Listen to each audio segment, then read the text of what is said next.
Uh-huh.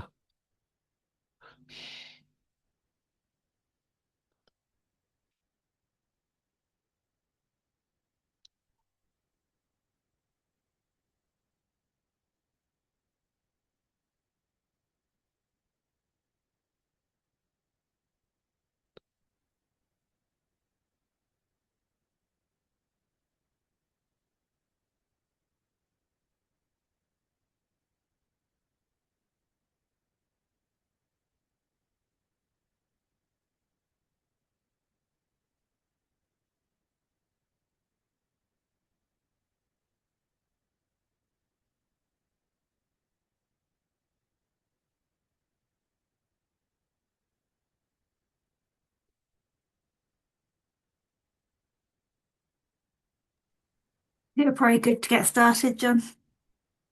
Sorry, say that again. I think it's probably good to get started. Oh, okay. How many people have arrived? Only one so far. Hi, Holly. Oh, goodness. Sorry. But as I said, everyone who has signed up will receive the recording afterwards. And hopefully more Okay, people will well, trickle in. oh, well, okay. I'll make a start. Good afternoon, Holly. I don't think we've ever met. But if you want to say hello in the chat, maybe I'll recognize where you've come from. And maybe we have met, in fact. Sadly, I've stopped being able to go to ALT conferences, which is a big professional loss for me. But I'm just too busy, perhaps. Okay, so yes, I'm going to try and talk about some of the pedagogic and ethical challenges of artificial intelligence in education, conscious that whenever I use the word challenges, it sounds like problems, and I hope it isn't entirely that. But we'll see. And if they are problems, do I have any other solutions? Probably not. Um, in the interest of full disclosure, there are two things I want to disclose. One is actually here that I'm not only an academic, but I also lead research in educational AI for a European edtech company called Avalane, who are largely unheard of and largely unnoticed because lots of other big organizations rebadge our platforms with their own badges, like National Geographical, for example. And my other full disclosure is that, rightly or wrongly, I pressed the button that said beautify these slides. And Google has used artificial intelligence to beautify my slides. Whether or not that was a good idea, well, I think that probably remains to be seen. Um, And I also, well, this is another one that Google have beautified on my behalf. Um, some kind of impressions or worries. I mean, one is that I'm not sure if I've ever done any CPD before, or whether I'm qualified or experienced enough to do it. The more so in this particular subject area, because as I say here, both the professional and the academic and the public media seem to be awash with truths, half truths, and outright lies about artificial intelligence, um, and also much that is, I don't know, either prophetic or mistaken. And yes, the words I've used here are messianic and apocalyptic. And Google has come up with an image to help us understand what messianic might look like, or indeed apocalyptic. Um, And also that some of these opinions range from, well, my list here is critical and abstract, practical and concrete. And my two roles seem to span those actually. That Avalane, the company I work for, has a formal arrangement with the University of Edinburgh. And so I am constantly aware of the more high level critical um, analysis of artificial intelligence, people talking about the platform university, uh, digital imperialism, and all sorts of other things. And on the other hand, whilst being perfectly happy to admit all of that might well be true, uh, struggling in my professional role to do something practical. concrete and specific with all of that. And it's not easy. I mean, if only it would all stay still for a minute or two, it might be slightly easier, but I don't think it's going to. Um, yeah, and as I say, I think uh, um, people, professions, institutions, uh, training, CPD, I'd imagine, are struggling to keep up, as indeed am I. And in the absence of perhaps more considered views, there is an awful lot of stuff out there in blogs and indeed in academic preprints or in the media, um, kind of trying to fill the gap where perhaps uh, monographs and journals are failing to keep up.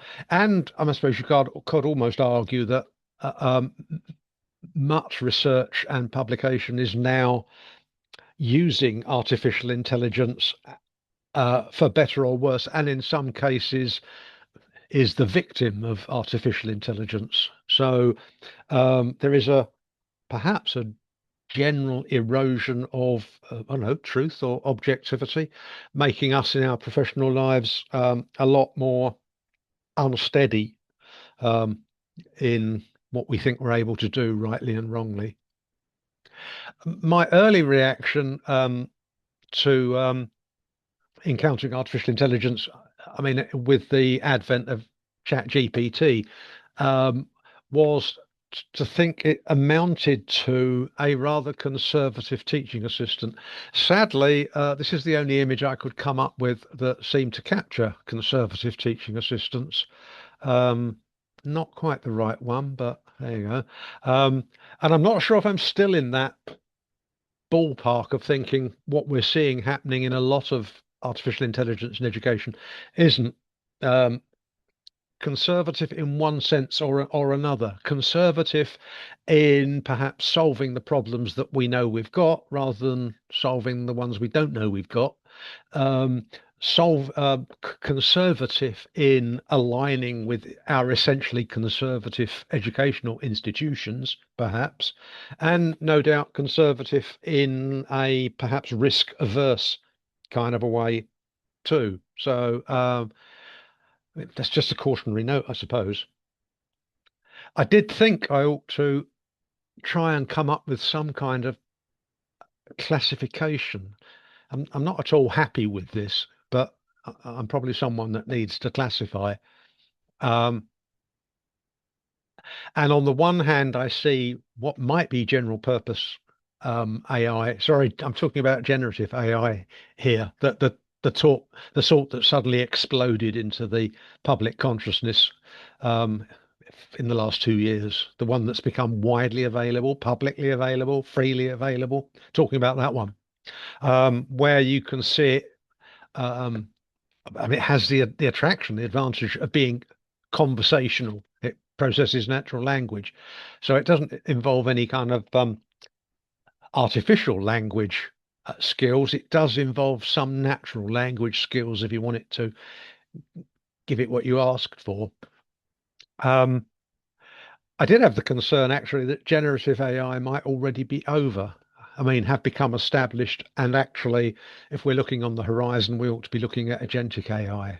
Um, Sadly, I don't understand agentic AI well enough to um, know if the fact that it's on the horizon is actually significant or just coincidental. But then we have the sorts that are seemingly embedded in everything we do. Um, so I get an Adobe artificial intelligence assistant popping up. I have Grammarly telling me how to rephrase my sentences all the time. I have AI assistants within search engines, and I see them embedded in learner management systems as well. And apart from anything else, I suppose they make um, universities and colleges make it difficult for them to legislate between, well, actually, what constitutes plagiarism and what constitutes real life. Um, because whilst you could legislate against Copilot, legislating against Google would be slightly more difficult. And actually telling Canvas, or sorry, telling Grammarly to turn off its artificial intelligence capability would be tricky. And then we have the dedicated um,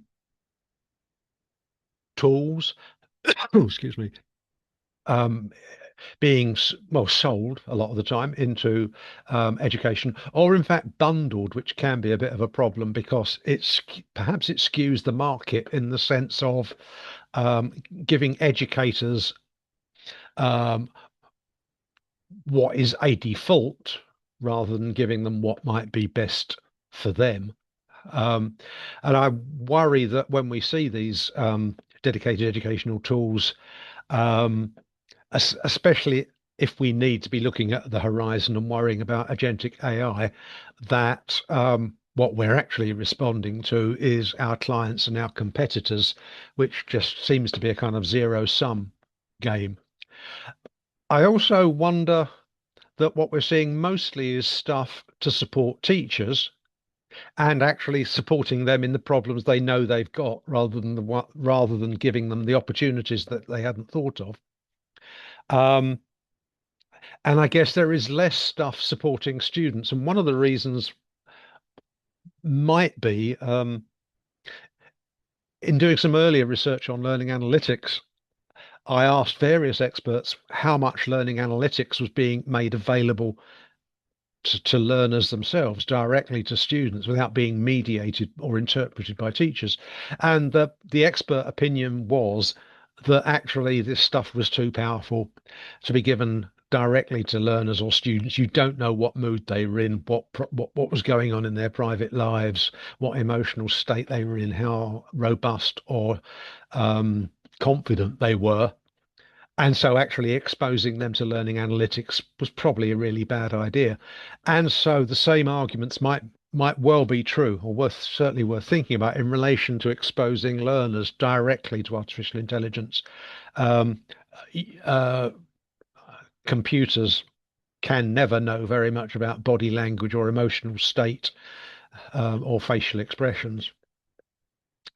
There is also a concern, I suppose, um, that what we're talking about is often traditional students, not those non-traditional students who might not be so affluent, digitally savvy, um, attending a university or a college.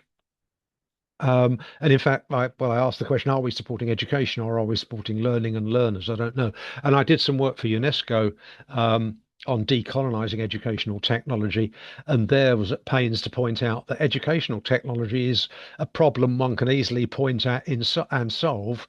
How people use technology for learning is a lot more difficult to point at because it involves all sorts of social media, informal technologies, personal devices, and I suspect the same might be true of artificial intelligence in education, that we can easily point to the dedicated systems um, that are being sold into education, are being procured by educational institutions and try and, I don't know, regulate, improve, enhance any of those.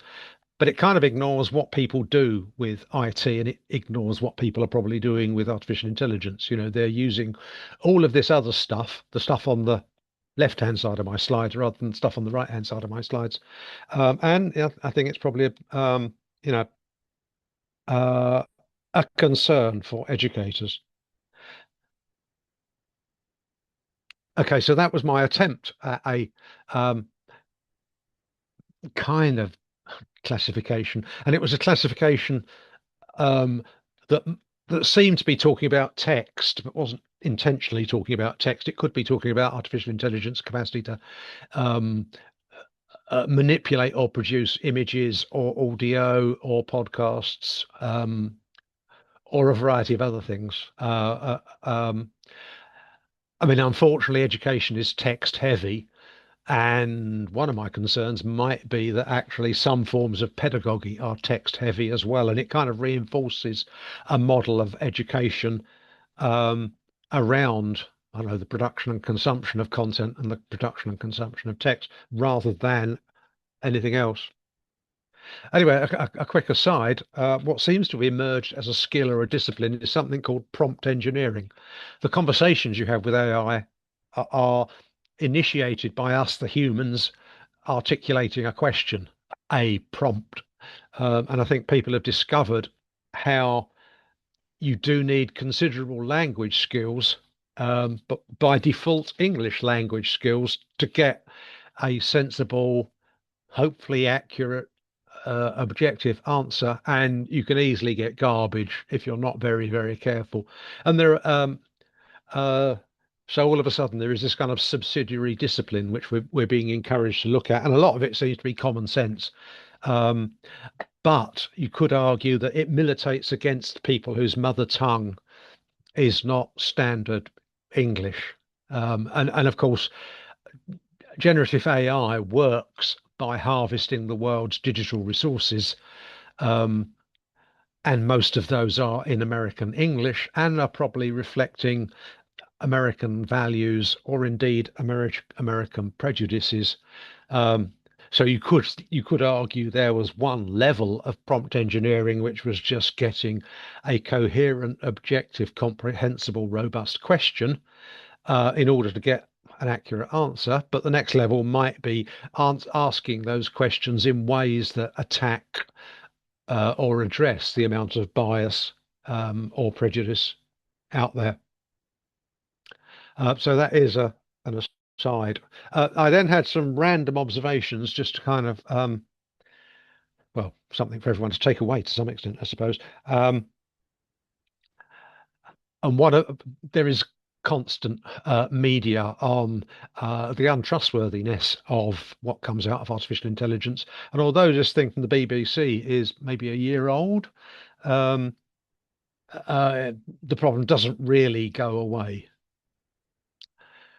So much so that I mean, and a lot of it is called hallucinations. And a friend of mine, um, for whom I was giving a talk, wanted to avoid hassling me for a bio, so he asked ChatGPT to give one instead, which reliably informed him that I died several years ago, in spite of my contributions to part of digital learning, and that the wake or the funeral service would be held somewhere in Florida, I think.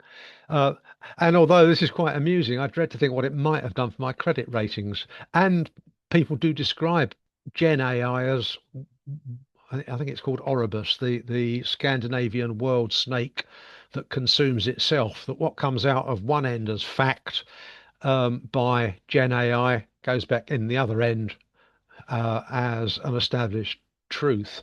So, and if we're asking how we ought to be responding to this as educators, I mean, one response is clearly the institutional panic about plagiarism, but there are wider issues about ensuring our students can flourish in a world where this kind of thing um, becomes the norm. And I thought this was interesting at the time as well. I mean, the prominence, not that's the wrong word, the authority that is given to artificial intelligence. This was a man shot to death in Arizona, but his image or his avatar had been conjured up in a court case to give a victim statement. So this was given kind of legal authority. This is what the dead man has to say on his own demise.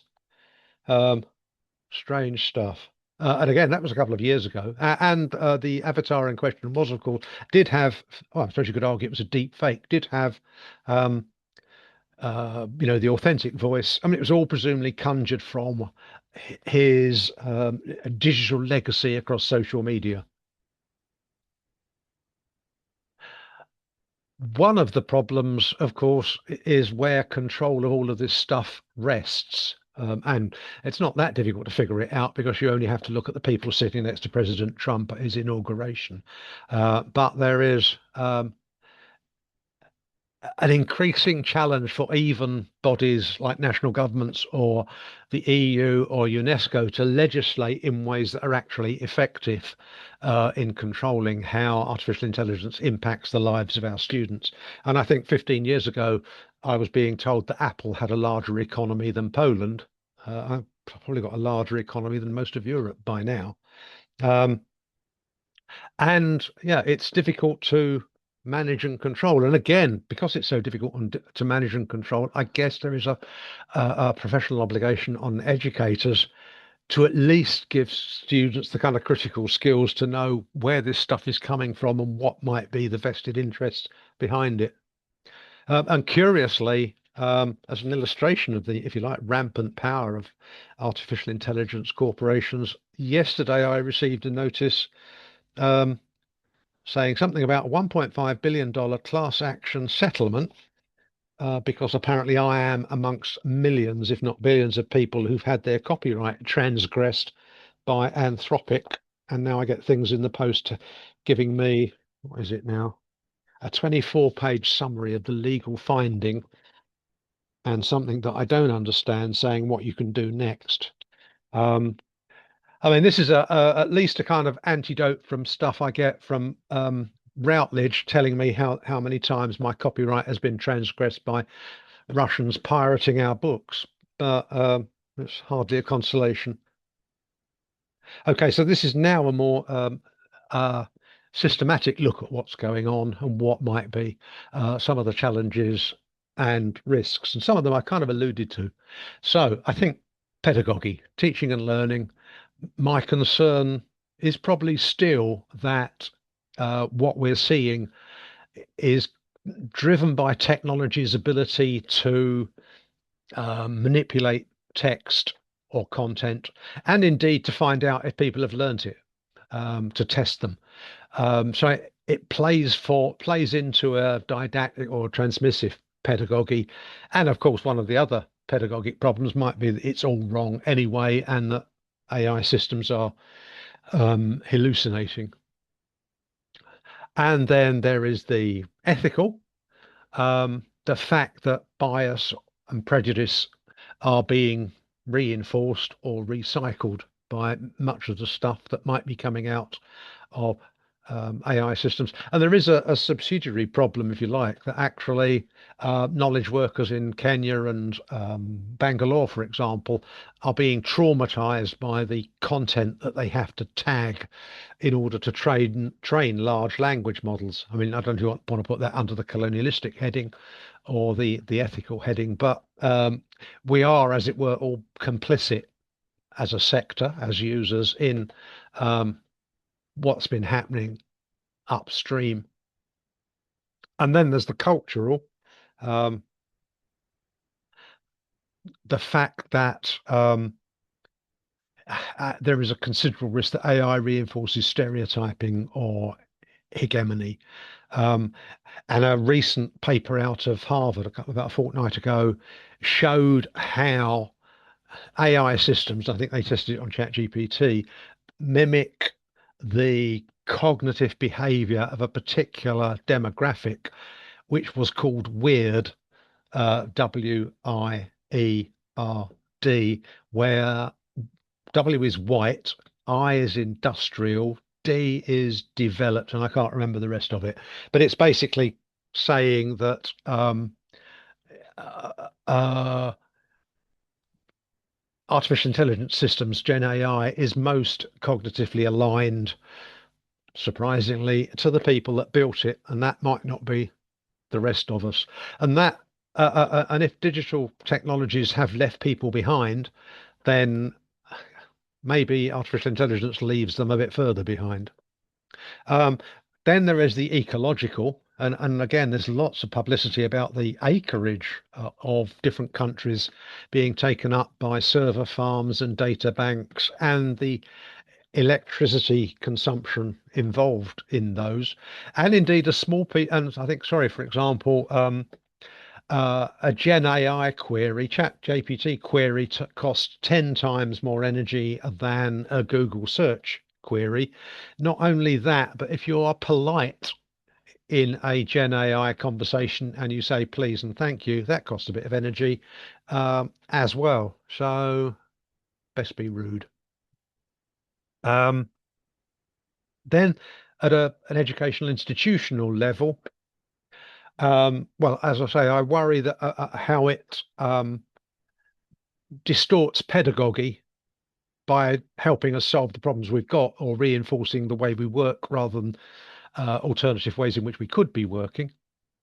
Um, and sadly, if you like, a lot of the educational tools are marketed on the basis of workload, the fact that they will save so many hours per week or Sunday afternoons or all the rest of it, which is apparently benign, but we still don't know if management have noticed this and what they're going to do about it. Um, and I guess there is several parallel implications in terms of university and college admin um, and in management. I did actually get ChatGPT to produce a university mission statement, which is probably one of the easiest tasks it's ever been asked to do. But, so one might hope that there's some workload saving to be done there, and mission statements won't take quite so many person hours at the highest senior level of our institutions as they used to. There's also work, and again, I reviewed a paper on the impact of AI on scholarly research, and it did point out, which maybe some of us knew already, that a lot of research is pure drudgery, and actually, it's just the kind of thing that AI likes doing. Um,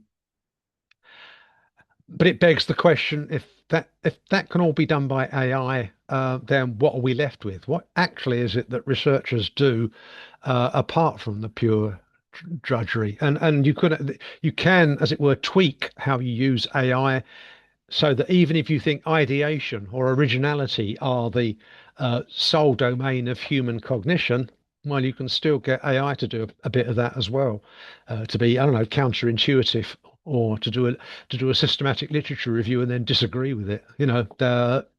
That's uh, a challenge to the established forms of working in universities and colleges. And then there's the philosophical. I'm sure there's much more philosophical than my attempt here, but the way in which um, AI is problematizing originality and creativity, and actually the ownership of knowledge as well. Or you could argue it begs the question of what exactly does education consist of? I mean, the arrival of MOOCs, especially the original type of MOOC, uh, the Stephen Downes type of MOOC, seem to move pedagogy from needing to know things to needing to know where to find things. So what does artificial intelligence do after that? I don't know. And then there's the uh, regulatory reactions. And I have worked with UNESCO and done an extensive review of some of the regulations coming out of the OECD. And they are, if nothing else, extraordinarily muddled. Um, they often have lots of stuff about data security that I thought we all were supposed to be doing anyway. Um, they don't necessarily seem to have any kind of clear hierarchy of ethical principles. They just seem to be throwing in stuff that appeals to the whoever's written it. So they might include privacy as an ethical principle, but then you could also argue that privacy is merely an aspect of a more fundamental ethical principle, which might be agency or autonomy. And then for each of those principles, which might be beneficence or null malfeasance or something, there's then a kind of set of random examples. Um, uh, um, and so, as a form of guidance, they are uh, lacking. And not only that, but there is a tendency. I mean, this might be because of UNESCO or the OECD's um, paymasters, if you like, to see education as what happens inside the education system, which might mean for many parts of the world and many demographics, they're being left out and ignored. Um, uh, Adult learners, community learners, informal learners, um, nomadic learners, all sorts of different people who are not in the education systems are not then being covered by attempts by these supranational bodies to do something about um, suggesting how AI might be regulated. And one of the things that many of these bodies try to do is draw up frameworks for AI literacy, um, which ought to be benign, but there is the risk that it falls into the traps of early attempts at IT literacy or um, of ignoring criticality, of actually helping people being more able or astute consumers, but not more critical ones, to be better users um, rather than anything else. And this worries me in terms of the societal, in educating for a changed world. I mean, I'm not sure if this is because our managers within education are kind of wildly out of touch and busy staying in business, which is probably the case in the UK, or whether it's all changing too fast and they're not getting the appropriate advice. But the the the fixation or the emphasis on plagiarism as a concern is missing out on how do we help our learners flourish in a world which even now is dominated by artificial intelligence and will be presumably even more so in 10 years, 20 years, 30 years, 40 years time, um, where even now the economy and the labour market and employers are looking at artificial intelligence. How do we educate our learners to be happy and confident in worlds where there might actually not be any jobs thanks to artificial intelligence?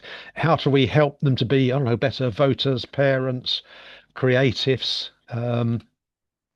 as well as just playing a kind of zero-sum game in the employment market, where the only reason my graduates are better at getting jobs is that because someone else's university's graduates are worse. How do we address all of those ethical and societal problems? Whoops. Oh, sorry. What did I do then? Uh, I don't know how to go back. Yes, I do. Um, some of this is still generated by Google's beautification process. So all the little images are conjured up by Google, bless it.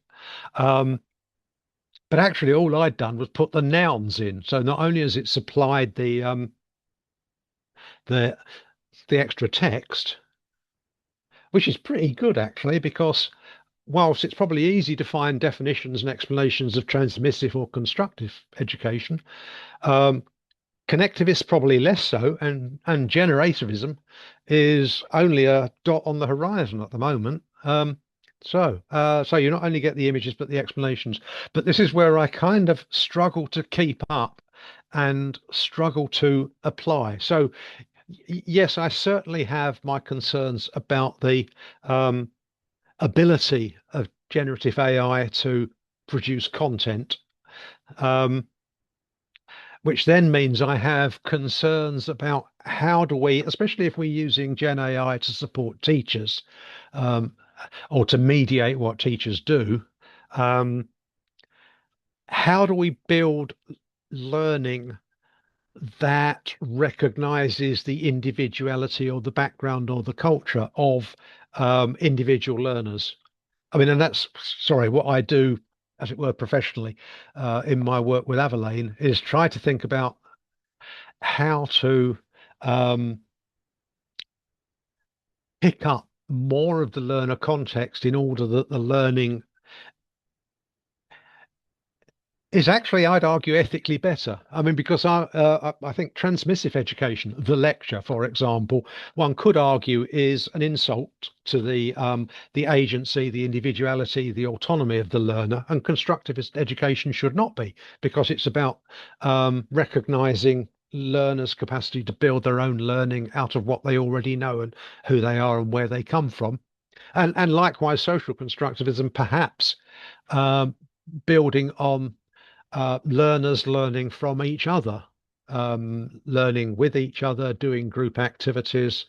Um, and again, that's something that, um, well, artificial intelligence understands and can help with if you ask it the right questions.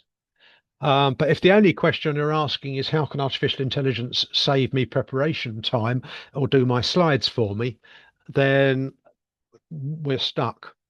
Um, Connectivism, I think, assumes that learners, in a very flat, horizontal, peer-to-peer kind of way, all have their own technologies, which is not, which you could argue is a fantasy because most of our non-traditional students only access technology through by virtue of being at a college or a university.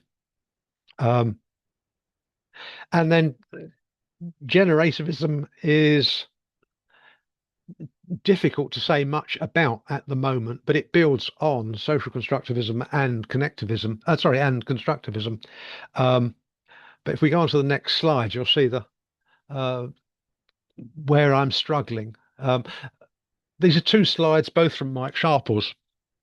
Um, One, just as a kind of aside, was work he did that I think might have been for the Department of Education on behalf of the Open University, looking at what AI literacy might consist of, which is certainly a stab at it, and UNESCO have done similar things. And when I've had conversations with the people at UNESCO and with Mike, and I'm saying, where's the criticality? They kind of say it's in there somewhere, and if you look, you'll find it. But I'm not. I'm less confident about. And I don't know if this is how you get criticality past the people that are paying you to do this work. You have to hide it and then unearth it later on.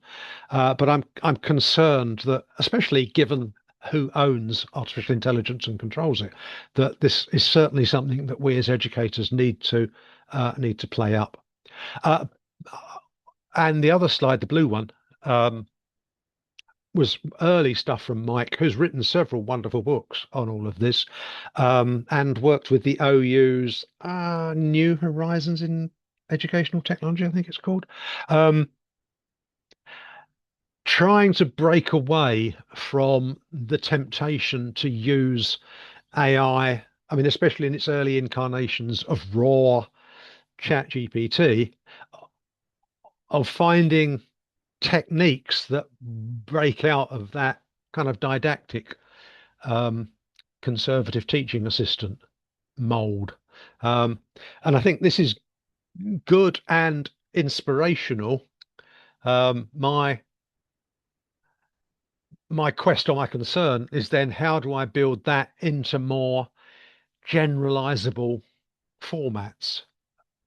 How do I move perhaps upwards from specific techniques to something that I can use as a more kind of abstract framework to generate other possibilities. Uh, and then I added this from Mairead Brechka, who seems to have a monopoly, and she's wonderfully thoughtful and active at some principles for creating AI within education that is benign. Um, and well, I need to read her books. You need to read her books, all of which are very useful. And I need to distill what's in there into something I can then deploy on a more um, practical basis, derived from some general principles. Uh, ne- so a few more concluding remarks. This is just the kind of thing that typifies what's been coming out of UNESCO, the EU, um, OECD, and I guess at a lower level from our own national governments, and then from our own institutions. That there's a lot of things that go unacknowledged or unrecognized,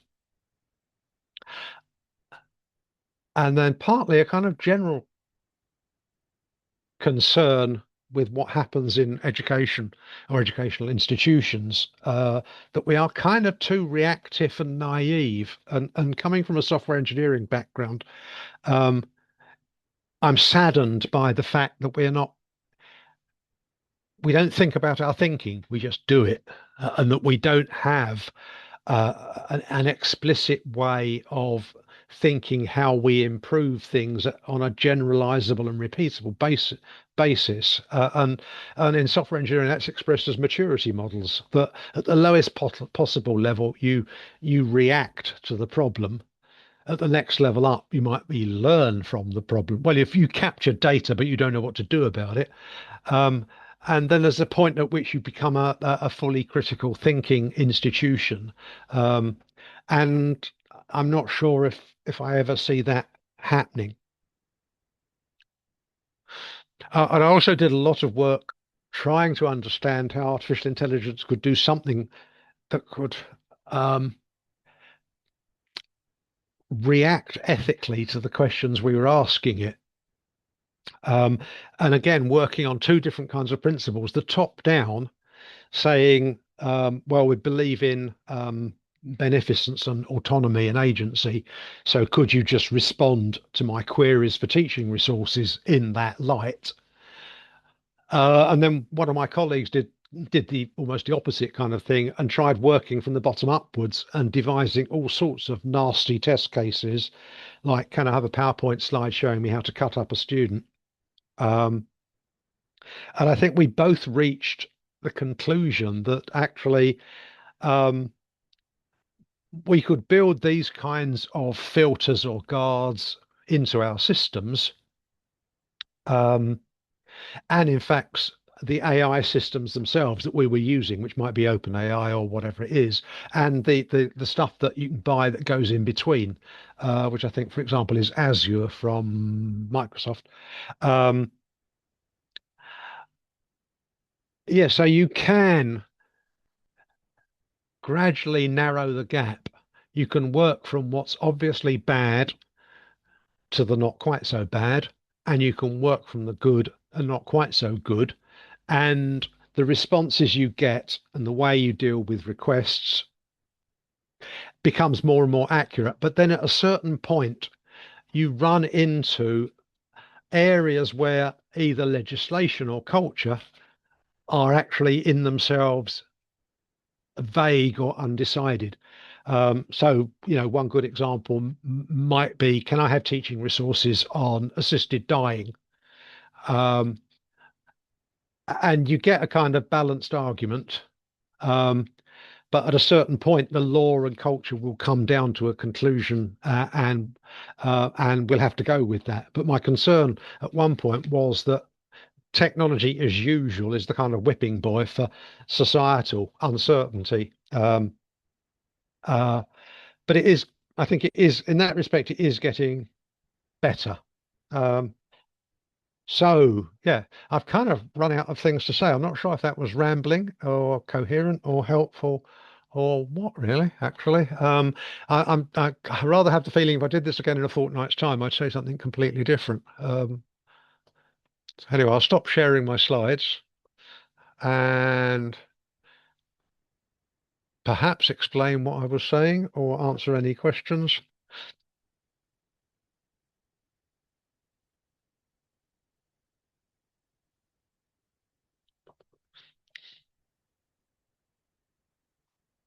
And I don't know if people need to be unmuted or something.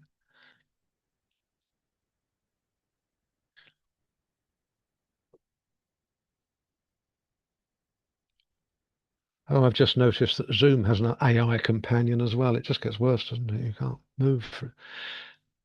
I think my fridge has probably got artificial intelligence.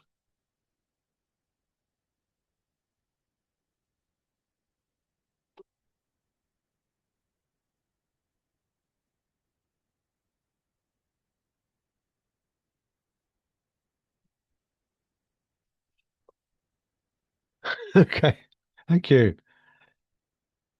Yeah, I can at least read the chat. I perhaps our host has muted everyone.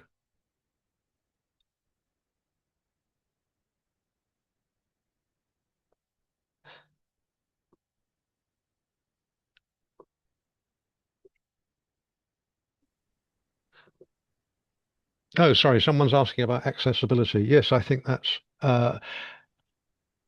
I mean, I think in some respects um, the disability community has got its act together and is very vocal and coherent in many, many respects. So I'm not sure about design principles, though. I mean, I remember thinking recently that a lot, some of what we see um, as educational systems look very, very old-fashioned. And on the other hand, I remember being told that the Google search interface, which has just one window into which you type your query, was the best piece of interface ever, and actually seems might well be the model for what we're seeing with artificial intelligence. It's just a no frills interface where you type your questions. So I don't know if that is a universal design principle. Sorry, it's probably not my field, and I probably shouldn't say anything.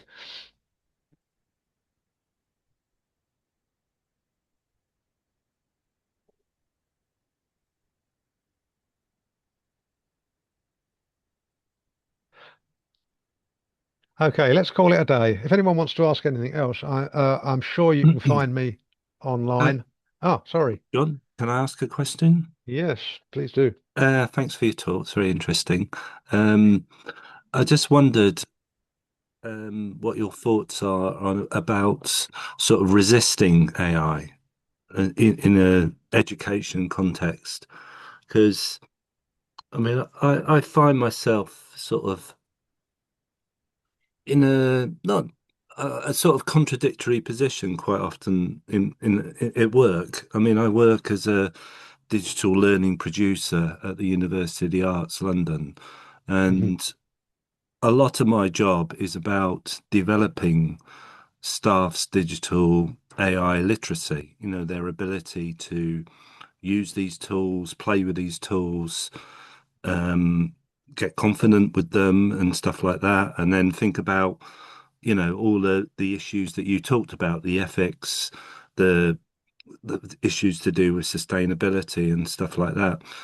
And also thinking about jobs and stuff like that, um, speaking to some of our students, especially the illustration students, they're really, at times quite angry about the developments of AI.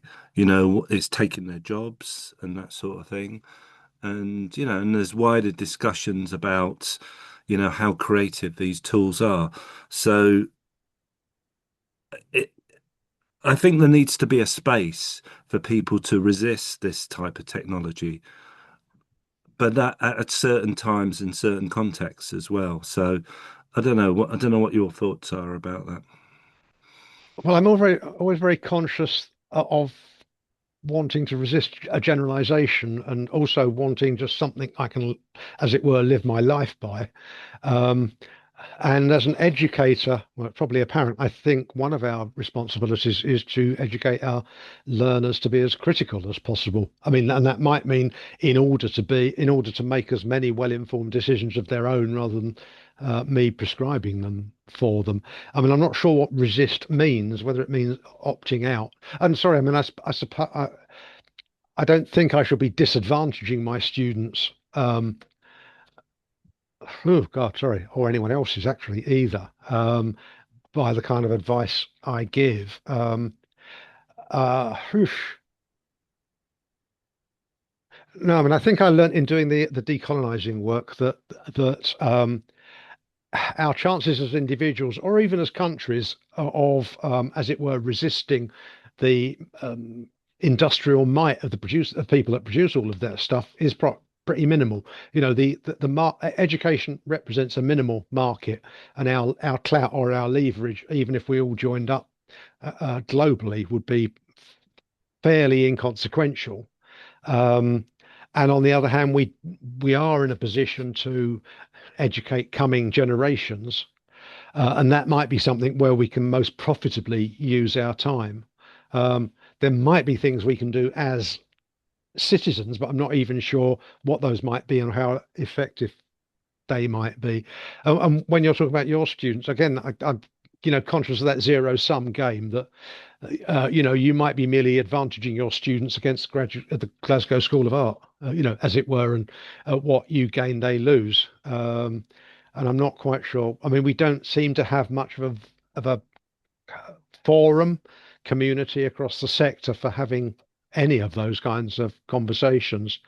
Um, yeah, so I can only, in a sense, I can only make the personal answer that, well, firstly, I think I have a role as an educator, and that might be where I can most profitably spend my time, because I think criticality is vitally important. Yeah. Secondly, I'm very, very conscious, sorry, having worked in international development a lot, of unintended consequences.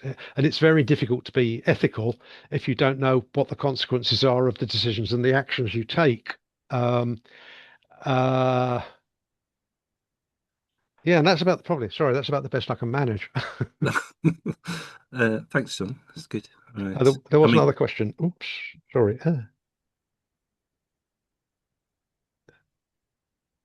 Again, sorry. I mean, thanks, Ed, for the question. I mean, at a certain point, and this is probably that point, I just become as well or as badly informed as anyone else in the room, um, and certainly slightly nervous about what seem to be glib um, generalizations. You know, whether this is the, what would it be, the fourth industrial revolution or the sixth industrial revolution, and whether actually, whilst this might be the future or the end of the past for some parts of the planet, um, there's an awful lot of other parts of the planet that wouldn't even understand the question or have the opportunity to benefit from it.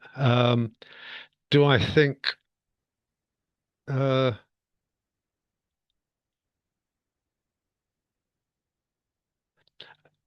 envisioning the future seems to be a separate intellectual activity, and I wouldn't claim any competence.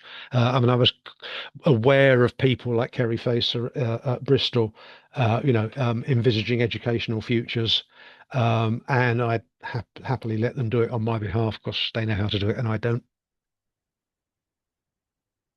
Oh, sorry, I'm sorry. I have got to be in another meeting at 1 o'clock, so I have to love you and leave you. And so, if anyone else wants to get in touch, please do. I'm sure you can find me somewhere on the web. Okay, thank you ever so much for this chance to, well, think aloud, and to hear from you. Thanks a lot. Cheers.